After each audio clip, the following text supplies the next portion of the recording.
सत्तेत असलेल्या पक्षांनी निवडणुकीत दिलेली आश्वासने 3 महिने लोटूनही पूर्ण केलेली नाहीत। याचा निषेध म्हणून काँग्रेसने आज सोमवारी चंद्रपुरात धरणे आंदोलन केले। लाडक्या बहिणींना पैसे मिळालेले नाहीत। हजारो लाडक्या बहिणी अपात्र ठरवल्यात। कृषी पंपांना वीज नाही, शेतमालाला भाव नाही, पीक विम्याची रक्कम देण्यात आली नाही, बेरोजगारांना काम नाही। निवडणुकीत सत्तेतील पक्षांनी वारेमाप घोषणा केल्यात आणि त्या बळावर हे पक्ष सत्तेत आले। मात्र आता 3 महिने लोटूनही एकाही आश्वासनाची पूर्तता झालेली नाही। शेतकऱ्यांना न्याय मिळवून देण्यासाठी शेतकऱ्यांच्या प्रश्नांना घेऊन हे धरणे आंदोलन करण्यात आले। या आंदोलनात काँग्रेसचे चंद्रपूर जिल्हाध्यक्ष सुभाष धोटे, शहर काँग्रेस अध्यक्ष रितेश तिवारी यांच्यासह काँग्रेसचे सर्व फ्रंटल ऑर्गनायझेशनचे पदाधिकारी व कार्यकर्ते उपस्थित होते।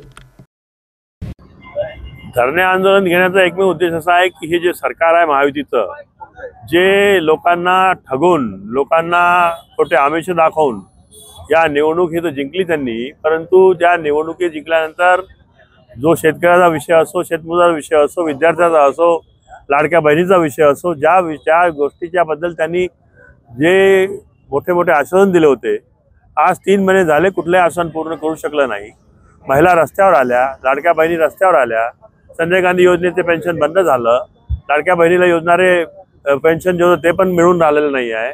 शेतकऱ्याला शेतमालाचे भाव मिळत नाही आहे। कापसाची परिस्थिती किती वाईट आहे। सोयाबीनचे खरेदी कोणी घ्यायला तयार नाही आहे। आज तूर मार्केटमध्ये निघाली, तुरीला कोणी घ्यायला तयार नाही आहे।